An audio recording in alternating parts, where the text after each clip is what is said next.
صحیح بخاری حدیث نمبر 341۔ عبد الرحمن بن ابزہ نے کہا کہ میں حضرت عمر رضی اللہ تعالیٰ عنہ کی خدمت میں موجود تھا کہ عمار رضی اللہ تعالیٰ عنہ نے ان سے کہا، پھر انہوں نے پوری حدیث بیان کی۔ صحیح بخاری حدیث نمبر 342۔ عبد الرحمن بن ابزہ نے اپنے والد سے حضرت عمار رضی اللہ تعالیٰ عنہ نے بیان کیا، پس نبی کریم صلی اللہ علیہ وسلم نے اپنے ہاتھوں کو زمین پر مارا اور اس سے اپنے چہرے اور پونچھوں کا مسح کیا۔ صحیح بخاری حدیث نمبر 343۔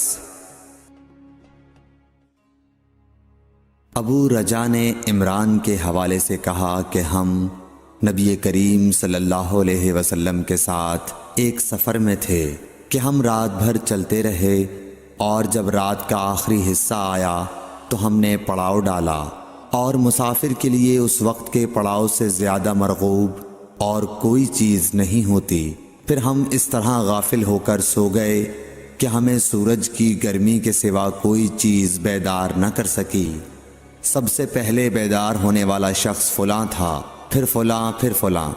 ابو رجا نے سب کے نام لیے، لیکن اوف کو یہ نام یاد نہیں رہے۔ پھر چوتھے نمبر پر جاگنے والے حضرت عمر بن خطاب رضی اللہ تعالیٰ عنہ تھے، اور جب نبی کریم صلی اللہ علیہ وسلم آرام فرماتے تو ہم آپ کو جگاتے نہیں تھے، یہاں تک کہ آپ خود بخود بیدار ہوں، کیونکہ ہمیں کچھ معلوم نہیں ہوتا کہ آپ پر خواب میں کیا تازہ وحی آتی ہے۔ جب حضرت عمر جاگ گئے اور یہ آمدہ آفت دیکھی، اور وہ ایک نڈر دل والے آدمی تھے، پس زور زور سے تکبیر کہنے لگے۔ اسی طرح بآواز بلند آپ اس وقت تک تکبیر کہتے رہے جب تک کہ نبی کریم صلی اللہ علیہ وسلم ان کی آواز سے بیدار نہ ہو گئے۔ تو لوگوں نے پیش آمدہ آفت مصیبت کے متعلق آپ صلی اللہ علیہ وسلم سے شکایت کی۔ اس پر آپ نے فرمایا کہ کوئی حرج نہیں، سفر شروع کرو۔ پھر آپ تھوڑی دور چلے، اس کے بعد آپ ٹھہر گئے اور وضو کا پانی طلب فرمایا، اور وضو کیا اور اذان کہی گئی۔ پھر آپ نے لوگوں کے ساتھ نماز پڑھی۔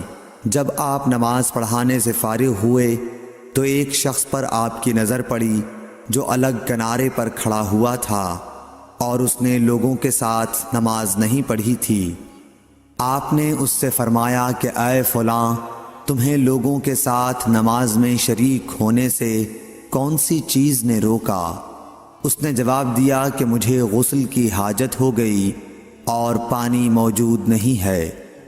آپ نے فرمایا کہ پاک مٹی سے کام نکال لو، یہی تجھ کو کافی ہے۔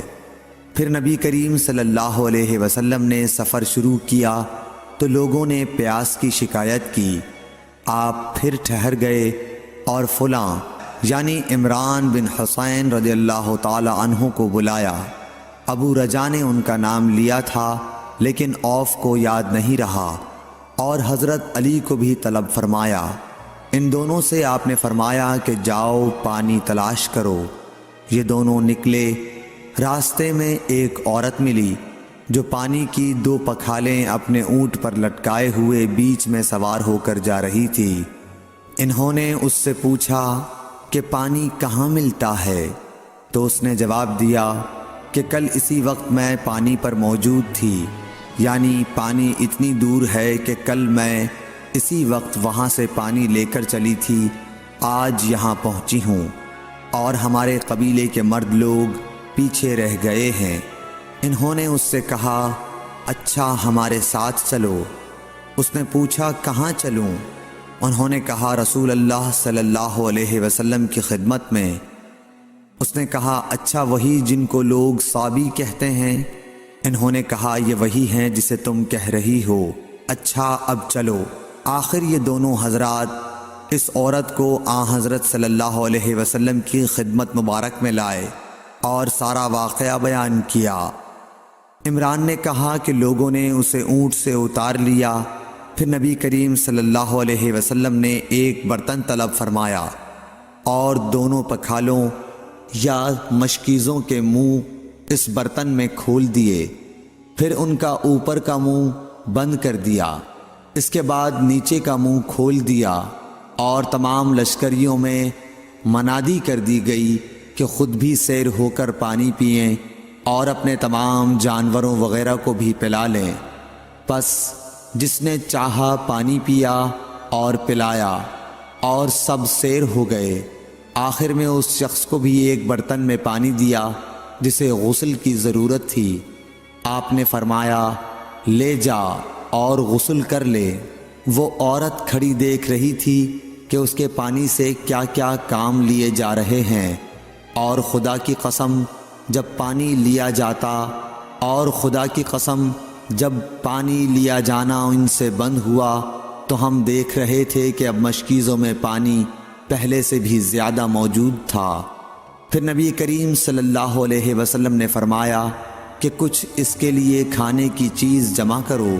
لوگوں نے اس کے لیے عمدہ قسم کی کھجور، اجوا، آٹا اور ستو اکٹھا کیا، یہاں تک کہ بہت سارا کھانا اس کے لیے جمع ہو گیا، تو اسے لوگوں نے ایک کپڑے میں رکھا اور عورت کو اونٹ پر سوار کر کے اس کے سامنے وہ کپڑا رکھ دیا۔ رسول اللہ صلی اللہ علیہ وسلم نے اس سے فرمایا کہ تمہیں معلوم ہے کہ ہم نے تمہارے پانی میں کوئی کمی نہیں کی ہے، لیکن اللہ تعالیٰ نے ہمیں سیراب کر دیا۔ پھر وہ اپنے گھر آئی، دیر کافی ہو چکی تھی، اس لیے گھر والوں نے پوچھا کہ اے فلانی کیوں اتنی دیر ہوئی؟ اس نے کہا، ایک عجیب بات ہوئی، وہ یہ کہ مجھے 2 آدمی ملے اور وہ مجھے اس شخص کے پاس لے گئے جسے لوگ صابی کہتے ہیں۔ وہاں اس طرح کا واقعہ پیش آیا، خدا کی قسم وہ تو اس کے اور اس کے درمیان سب سے بڑا جادوگر ہے۔ اور اس نے بیچ کی انگلی اور شہادت کی انگلی آسمان کی طرف اٹھا کر اشارہ کیا۔ اس کی مراد آسمان اور زمین سے تھی، یا پھر وہ واقعی اللہ کا رسول ہے۔ اس کے بعد مسلمان اس قبیلے کے دور و نزدیک کے مشرکین پر حملے کیا کرتے تھے، لیکن اس گھرانے کو جس سے اس عورت کا تعلق تھا کوئی نقصان نہیں پہنچاتے تھے۔ یہ اچھا برتاؤ دیکھ کر ایک دن اس عورت نے اپنی قوم سے کہا کہ میرا خیال ہے کہ یہ لوگ تمہیں جان بوجھ کر چھوڑ دیتے ہیں، تو کیا تمہیں اسلام کی طرف کچھ رغبت ہے؟ قوم نے عورت کی بات مان لی اور اسلام لے آئی۔ حضرت ابو عبداللہ امام بخاری رحمۃ اللہ علیہ نے فرمایا کہ سبا کے معنی ہیں اپنا دین چھوڑ کر دوسرے کے دین میں چلا گیا، اور ابو العالیہ نے کہا ہے کہ صائبین اہل کتاب کا ایک فرقہ ہے جو زبور پڑھتے ہیں، اور سورہ یوسف میں جو عصب کا لفظ ہے وہاں بھی اس کے معنی عمل کے ہیں۔ صحیح بخاری حدیث نمبر 344۔ ابو موسیٰ نے عبداللہ بن مسعود سے کہا کہ اگر غسل کی حاجت ہو اور پانی نہ ملے تو کیا نماز نہ پڑھی جائے؟ عبداللہ نے فرمایا، ہاں، اگر مجھے 1 مہینے تک بھی پانی نہ ملے گا تو میں نماز نہ پڑھوں گا۔ اگر اس میں لوگوں کو اجازت دے دی جائے تو سردی معلوم کر کے بھی لوگ تیمم سے نماز پڑھ لیں گے۔ ابو موسیٰ کہتے ہیں کہ میں نے کہا کہ پھر حضرت عمر رضی اللہ تعالیٰ عنہ کے سامنے حضرت عمار رضی اللہ تعالیٰ عنہ کے قول کا کیا جواب ہوگا؟ بولے کہ مجھے تو نہیں معلوم ہے کہ عمر رضی اللہ تعالیٰ عنہ عمار رضی اللہ تعالیٰ عنہ کی بات سے مطمئن ہو گئے تھے۔ صحیح بخاری حدیث نمبر 345۔ ابو موسیٰ نے پوچھا کہ ابو عبد الرحمن، آپ کا کیا خیال ہے کہ اگر کسی کو غسل کی حاجت ہو اور پانی نہ ملے تو وہ کیا کرے؟ عبداللہ نے فرمایا کہ اسے نماز نہ پڑھنی چاہیے جب تک اسے پانی نہ مل جائے۔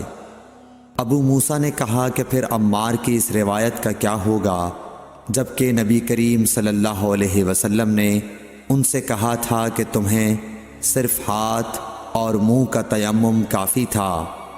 ابن مسعود نے فرمایا کہ تم عمر کو نہیں دیکھتے کہ وہ عمار کی اس بات پر مطمئن نہیں ہوئے تھے۔ پھر ابو موسیٰ نے کہا کہ اچھا عمار کی بات کو چھوڑو، لیکن اس آیت کا کیا جواب دو گے جس میں جنابت میں تیمم کرنے کی واضح اجازت موجود ہے؟ عبداللہ بن مسعود اس کا کوئی جواب نہ دے سکے، صرف یہ کہا کہ اگر ہم اس کی بھی لوگوں کو اجازت دے دیں تو ان کا حال یہ ہو جائے گا کہ اگر کسی کو پانی ٹھنڈا معلوم ہوا تو اسے چھوڑ دیا کرے گا اور تیمم کر لیا کرے گا۔ اعمش کہتے ہیں کہ میں نے شفیق سے کہا کہ گویا عبداللہ نے اس وجہ سے یہ صورت ناپسند کی تھی، تو انہوں نے جواب دیا کہ ہاں۔ صحیح بخاری حدیث نمبر 346۔ حضرت ابو موسیٰ رضی اللہ تعالی عنہ نے حضرت عبداللہ بن مسعود سے کہا کہ اگر ایک شخص کو غسل کی حاجت ہو اور مہینہ بھر پانی نہ پائے تو کیا وہ تیمم کر کے نماز نہ پڑھے؟ شفیق کہتے ہیں کہ حضرت عبداللہ بن مسعود نے جواب دیا کہ وہ تیمم نہ کرے اگرچہ وہ 1 مہینے تک پانی نہ پائے اور نماز موقوف رکھے۔ ابو موسیٰ نے اس پر کہا کہ پھر سورہ مائدہ کی اس آیت کا کیا مطلب ہوگا؟ اگر تم پانی نہ پاؤ تو پاک مٹی پر تیمم کر لو۔ حضرت عبداللہ بن مسعود بولے کہ اگر لوگوں کو اس کی اجازت دے دی جائے تو جلد ہی یہ حال ہو جائے گا کہ جب ان کو پانی ٹھنڈا معلوم ہوگا تو وہ مٹی سے تیمم ہی کر لیں گے۔ اعمش نے کہا میں نے شفیق سے کہا تو تم نے جنبی کے لیے تیمم اس لیے برا جانا؟ انہوں نے کہا ہاں۔ پھر حضرت ابو موسیٰ اشعری رضی اللہ تعالیٰ عنہ نے فرمایا کہ کیا آپ کو حضرت عمار کا حضرت عمر بن خطاب رضی اللہ تعالیٰ عنہ کے سامنے یہ قول معلوم نہیں کہ مجھے رسول اللہ صلی اللہ علیہ وسلم نے کسی کام کے لیے بھیجا تھا، سفر میں مجھے غسل کی ضرورت ہو گئی لیکن پانی نہیں ملا، اس لیے میں مٹی میں جانور کی طرح لوٹ پوٹ لیا۔ پھر میں نے رسول اللہ صلی اللہ علیہ وسلم سے اس کا ذکر کیا تو آپ نے فرمایا کہ تمہارے لیے صرف اتنا کرنا کافی تھا، اور آپ نے اپنے ہاتھوں کو زمین پر 1 مرتبہ مارا، پھر ان کو جھاڑ کر بائیں ہاتھ سے داہنے کی پشت کو مل لیا، یا بائیں ہاتھ کا داہنے ہاتھ سے مسح کیا، پھر دونوں ہاتھوں سے چہرے کا مسح کیا۔ عبداللہ نے اس کا جواب دیا کہ آپ عمر کو نہیں دیکھتے کہ انہوں نے عمار کی بات پر قناعت نہیں کی تھی؟ اور یعلی بن عبید نے اعمش کے واسطے سے شفیق سے روایت میں یہ زیادتی کی ہے کہ انہوں نے کہا کہ میں عبداللہ اور ابو موسیٰ کی خدمت میں تھا، اور ابو موسیٰ نے فرمایا تھا کہ آپ نے عمر سے عمار کا یہ قول نہیں سنا کہ رسول اللہ صلی اللہ علیہ وسلم نے مجھے اور آپ کو بھیجا، پس مجھے غسل کی حاجت ہو گئی اور میں مٹی میں لوٹ پوٹ لیا، پھر میں رات رسول اللہ صلی اللہ علیہ وسلم کی خدمت میں حاضر ہوا اور آپ سے صورتحال کے متعلق ذکر کیا تو آپ نے فرمایا کہ تمہیں صرف اتنا ہی کافی تھا، اور آپ نے چہرے اور ہتھیلیوں کا 1 ہی مرتبہ مسح کیا۔ صحیح بخاری حدیث نمبر 347۔ عمران بن حسین خزائی سے روایت ہے کہ رسول اللہ صلی اللہ علیہ وسلم نے ایک آدمی کو دیکھا کہ الگ کھڑا ہوا ہے اور لوگوں کے ساتھ نماز میں شریک نہیں ہو رہا ہے۔ آپ نے فرمایا کہ اے فلاں، تمہیں لوگوں کے ساتھ نماز پڑھنے سے کس چیز نے روک دیا؟ اس نے عرض کی یا رسول اللہ، مجھے غسل کی ضرورت ہو گئی اور پانی نہیں ہے۔ آپ نے فرمایا پھر تم کو پاک مٹی سے تیمم کرنا ضروری تھا، پس وہ تمہارے لیے کافی ہوتا۔ صحیح بخاری حدیث نمبر 348۔ ابو ذر غفاری رضی اللہ تعالی عنہ یہ حدیث بیان کرتے تھے کہ حضرت صلی اللہ علیہ وسلم نے فرمایا کہ میرے گھر کی چھت کھول دی گئی، اس وقت میں مکے میں تھا، پھر جبرائیل علیہ السلام اترے اور انہوں نے میرا سینہ چاک کیا، پھر اسے زمزم کے پانی سے دھویا، پھر ایک سونے کا تشت لائے جو حکمت اور ایمان سے بھرا ہوا تھا، اس کو میرے سینے میں رکھ دیا، پھر سینے کو جوڑ دیا، پھر میرا ہاتھ پکڑا اور مجھے آسمان کی طرف لے کر چلے۔ جب میں پہلے آسمان پر پہنچا تو جبرائیل علیہ السلام نے آسمان کے داروغہ سے کہا کھولو۔ اس نے پوچھا آپ کون ہیں؟ جواب دیا کہ جبرائیل۔ پھر انہوں نے پوچھا کیا آپ کے ساتھ کوئی اور بھی ہے؟ جواب دیا ہاں، میرے ساتھ محمد صلی اللہ علیہ وسلم ہیں۔ انہوں نے پوچھا کہ کیا ان کے بلانے کے لیے آپ کو بھیجا گیا تھا؟ کہا جی ہاں۔ پھر جب انہوں نے دروازہ کھولا تو ہم پہلے آسمان پر چڑھ گئے۔ وہاں ہم نے ایک شخص کو بیٹھے ہوئے دیکھا۔ ان کے داہنی طرف کچھ لوگوں کے جھنڈ تھے اور کچھ جھنڈ بائیں طرف تھے۔ جب وہ اپنی داہنی طرف دیکھتے تو مسکراتے اور جب بائیں طرف نظر کرتے تو روتے۔ انہوں نے مجھے دیکھ کر فرمایا آؤ اچھے آئے ہو، صالح نبی اور صالح بیٹے۔ میں نے جبرائیل علیہ السلام سے پوچھا یہ کون ہیں؟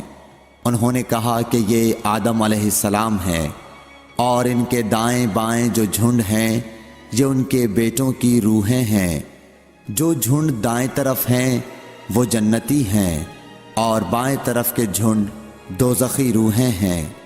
اس لیے جب وہ اپنے دائیں طرف دیکھتے ہیں تو خوشی سے مسکراتے ہیں، اور جب بائیں طرف دیکھتے ہیں تو رنج سے روتے ہیں۔ پھر جبرائیل مجھے لے کر دوسرے آسمان تک پہنچے اور اس کے داروغہ سے کہا کہ کھولو۔ اس آسمان کے داروغہ نے بھی پہلے داروغہ کی طرح پوچھا، پھر کھول دیا۔ حضرت انس رضی اللہ تعالی عنہ نے کہا کہ ابو ذر نے ذکر کیا کہ آپ صلی اللہ علیہ وسلم یعنی نبی صلی اللہ علیہ وسلم نے آسمان پر آدم، ادریس، موسیٰ، عیسیٰ اور ابراہیم علیہ السلام کو موجود پایا، اور ابو ذر نے ہر ایک کا ٹھکانہ نہیں بیان کیا، البتہ اتنا بیان کیا کہ حضور صلی اللہ علیہ وسلم نے حضرت آدم کو پہلے آسمان پر پایا اور حضرت ابراہیم کو چھٹے آسمان پر۔ انس نے بیان کیا کہ جب جبرائیل علیہ السلام نبی کریم صلی اللہ علیہ وسلم کے ساتھ ادریس علیہ السلام پر گزرے تو انہوں نے فرمایا کہ آؤ اچھے آئے ہو، صالح نبی اور صالح بھائی۔ میں نے پوچھا یہ کون ہیں؟ جواب دیا کہ یہ ادریس علیہ السلام۔ پھر موسیٰ علیہ السلام تک پہنچا۔ انہوں نے فرمایا آؤ اچھے آئے ہو، صالح نبی اور صالح بھائی۔ میں نے پوچھا یہ کون ہیں؟ جبرائیل نے بتایا کہ یہ موسیٰ ہیں۔ پھر میں عیسیٰ علیہ السلام تک پہنچا۔ انہوں نے کہا آؤ اچھے آئے ہو، صالح نبی اور صالح بھائی۔ میں نے پوچھا یہ کون ہیں؟ جبرائیل علیہ السلام نے بتایا کہ یہ عیسیٰ ہیں۔ پھر میں ابراہیم علیہ السلام تک پہنچا۔ انہوں نے فرمایا آؤ اچھے آئے ہو، صالح نبی اور صالح بیٹے۔ میں نے پوچھا یہ کون ہیں؟ جبرائیل علیہ السلام نے بتایا کہ یہ حضرت ابراہیم علیہ السلام ہیں۔ ابن شہاب نے کہا کہ مجھے ابو بکر بن حزم نے خبر دی کہ عبداللہ بن عباس اور ابو حبا الانصاری رضی اللہ عنہم کہا کرتے تھے کہ نبی کریم صلی اللہ علیہ وسلم نے فرمایا، پھر مجھے جبرائیل لے کر چڑھے۔ اب میں اس بلند مقام تک پہنچ گیا جہاں میں نے قلم کی آواز سنی جو لکھنے والے فرشتوں کے قلموں کی آواز تھی۔ ابن حزم نے اپنے شیخ سے اور انس بن مالک نے ابو ذر سے نقل کیا کہ نبی کریم صلی اللہ علیہ وسلم نے فرمایا، پس اللہ تعالیٰ نے میری امت پر 50 وقت کی نمازیں فرض کیں۔ میں یہ حکم لے کر واپس لوٹا۔ جب موسیٰ علیہ السلام تک پہنچا تو انہوں نے پوچھا کہ آپ کی امت پر اللہ نے کیا فرض کیا ہے؟ میں نے کہا کہ 50 وقت کی نمازیں فرض کی ہیں۔ انہوں نے فرمایا آپ واپس اپنے رب کی بارگاہ میں جائیے، کیونکہ آپ کی امت اتنی نمازوں کو ادا کرنے کی طاقت نہیں رکھتی ہے۔ میں واپس بارگاہ رب العزت میں گیا تو اللہ نے اس میں سے ایک حصہ کم کر دیا۔ پھر موسیٰ علیہ السلام کے پاس آیا اور کہا کہ ایک حصہ کم کر دیا گیا ہے۔ انہوں نے کہا کہ دوبارہ جائیے، کیونکہ آپ کی امت میں اس کی برداشت کی بھی طاقت نہیں ہے۔ پھر میں بارگاہ رب العزت میں حاضر ہوا، پھر ایک حصہ کم ہوا۔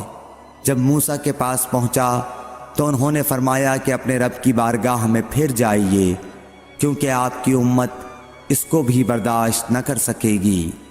پھر میں بار بار آیا گیا، پس اللہ تعالیٰ نے فرمایا کہ یہ نمازیں عمل میں 5 ہیں اور ثواب میں 50 کے برابر ہیں، میری بات بدلی نہیں جاتی۔ اب میں موسیٰ کے پاس آیا تو انہوں نے پھر کہا کہ اپنے رب کے پاس جاؤ، لیکن میں نے کہا کہ مجھے اپنے رب سے شرم آتی ہے۔ پھر جبرائیل مجھے سدرۃ المنتہا تک لے گئے، جسے کئی طرح کے رنگوں نے ڈھانک رکھا تھا، جن کے متعلق مجھے معلوم نہیں ہوا کہ وہ کیا ہیں۔ اب کے بعد مجھے جنت میں لے جایا گیا۔ میں نے دیکھا کہ اس میں موتیوں کے ہار ہیں اور اس کی مٹی مشک کی ہے۔ صحیح بخاری حدیث نمبر 349۔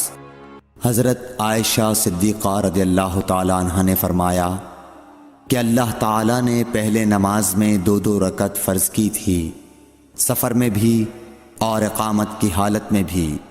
پھر سفر کی نماز تو اپنی اصلی حالت پر باقی رکھی گئی اور حالت اقامت کی نمازوں میں زیادتی کر دی گئی۔ صحیح بخاری حدیث نمبر 350۔ ام عطیہ سے روایت ہے، انہوں نے فرمایا کہ ہمیں حکم ہوا کہ ہم عیدین کے دن حائضہ اور پردہ نشین عورتوں کو بھی باہر لے جائیں تاکہ وہ مسلمانوں کے اجتماع اور ان کی دعاؤں میں شریک ہو سکیں۔ البتہ حائضہ عورتوں کو نماز پڑھنے کی جگہ سے دور رکھیں۔ ایک عورت نے کہا، یا رسول اللہ، ہم میں بعض عورتیں ایسی بھی ہوتی ہیں جن کے پاس پردہ کرنے کے لیے چادر نہیں ہوتی۔ آپ نے فرمایا کہ اس کی ساتھی عورت اپنی چادر کا ایک حصہ اسے اوڑھا دے۔ اور عبداللہ بن رجاء نے کہا، ہم سے عمران قطان نے بیان کیا، کہا ہم سے محمد بن سیرین نے، کہا ہم سے ام عطیہ نے، میں نے حضرت صلی اللہ علیہ وسلم سے سنا اور یہی حدیث بیان کی۔